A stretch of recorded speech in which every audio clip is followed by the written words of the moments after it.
Hey YouTube, Bubba here with another installation of Bubba's Workbench. I promised a little bit of a range report with the new Smith & Wesson 438 that I just got. So here I am. I'm ready to go.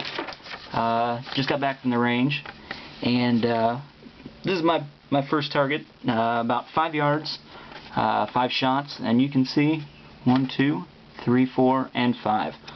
All 5 right there, just a smidgen high, and that could just be point of aim as I kind of get used to shooting this little guy. My next target, from a little bit faster shooting, I've got 5 shots again. These are a little more spread out, but this was firing as fast as I could. I've got 1, 2, 3, 4. Who knows where number 5 went? It's not on the paper, but 4 out of 5 is not so bad. And then I did just some fast shooting, and you can see I am all over the target. I'm up in the right hand corner, I'm high, I'm low, I'm off to the side over here. What happened? I don't know. All in all, very nice shooting little revolver here. As always, we do our little visual safety check. Nothing in the chamber here. All in all, very nice shooting firearm. I was surprised by the lack of recoil. I thought it was going to be much more severe. It didn't feel to me as bad as the little 380 that I sent in that this replaced. You know, there was a little bit of a bite to the rear here where you are gripping the top of the grip, and that's okay. You know, that's just something you got to kind of take with it. But not only am I going to be doing a little bit of a range review, I'm also going to be doing a unboxing and installation here for you. I got a really good deal on a Crimson Trace laser grip for this guy. You know, I don't know that it's going to help my short range shooting. I think I'm already pretty good there, but maybe some long range help there. And it may just be something that, you know, I can train with and kind of improve my steadiness and my aim. So without any further ado, we have the Crimson Trace laser grip box. Kind of a leather box, this one, as we can sort of kind of see here, if I can zoom in a little bit. Maybe not. Oh well. This is for the LG 405 Smith & Wesson J-frame round butt. And I'll kind of show you what that means here in a second. Inside we've got our grip, February 2009, if you can read the date label there. It's got a little actuator button on the front, so as you grip the pistol normally, it's just going to activate the laser for you.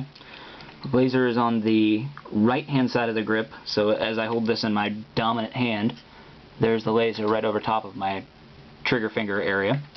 Some of the other stuff that comes in here, you get a nice little baggie, I don't know, put your sunglasses in there or something. Little parts kit with batteries, and there's some swabs in here so you can clean the laser up if you need to. Batteries, some stickers, little adjustment tool so you can adjust the point of aim if you need to.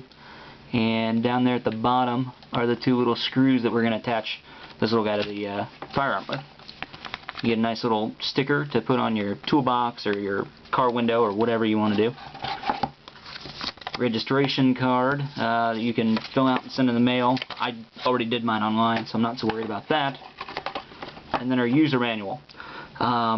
I've kind of already read through the user manual, so I'm not going to, you know, go through and read it for you word for word or anything. I'm just going to kind of get down to the meat and potatoes of this setup. First thing we got to do is we got to get the grip off of the old revolver. Now, on this particular model, you have a single screw in the grip, and it's operated on the 438 for 2009 anyhow, with an Allen wrench. Now, I've seen other models that have like Phillips head screwdriver bits and regular screwdriver bits and things like that.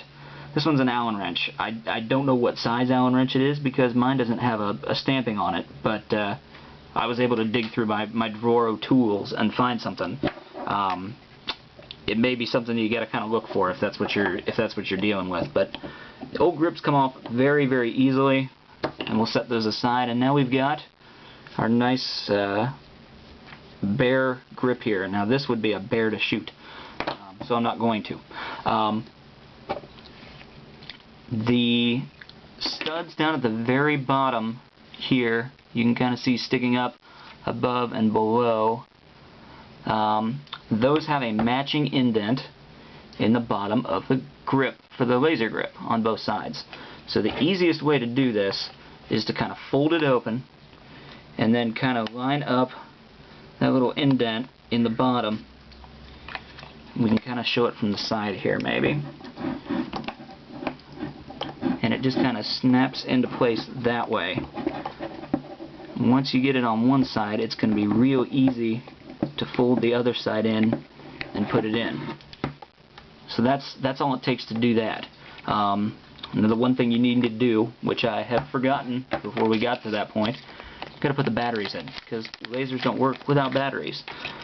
This guy runs on standard CR2032 style batteries.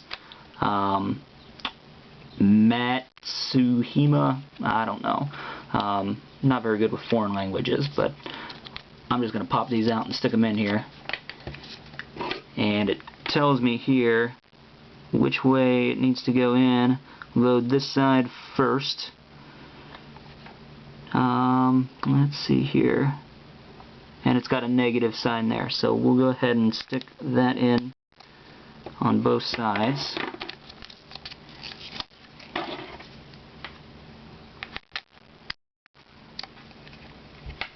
Just to look. Oh, there's our laser dot. Excellent. Okay. So now that we have that in there, I go ahead and line this up. Slide everything together, and we're pretty close. Kind of lay this down and see if I can get my little screws out of here. I'm not going to go to the trouble of trying to put stickers on video. Because I'd mess it up. So you want to see what that looks like. I'm sure you can jump on Google and look up the Google images for that sort of thing. But I'm not going to try and do that. So sorry, YouTube. I believe that little one goes at the top where it's kind of closer together, and the bigger one goes in the middle. Like I was saying, you just take your little mini regular screwdriver and you screwdriver these little guys down in,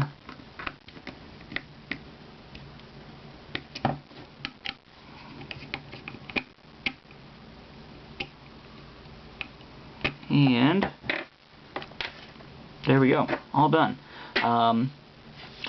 The kind of neat thing about these laser grips, like I was saying, is you kind of look at that actuator button. It's right there underneath my middle finger. So as I bring the firearm to draw and I just squeeze just like I would normally shoot, there's my laser.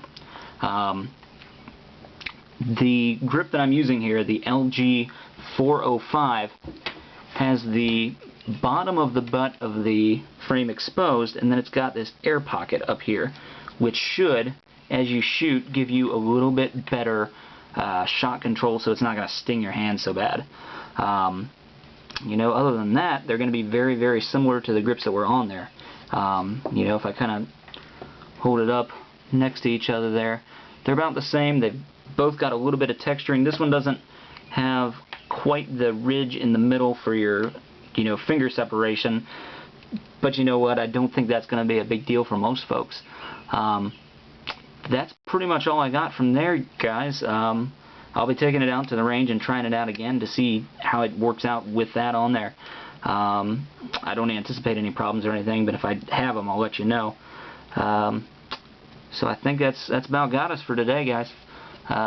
Thanks for checking out another interesting episode of Bubba's Workbench, and have a great day.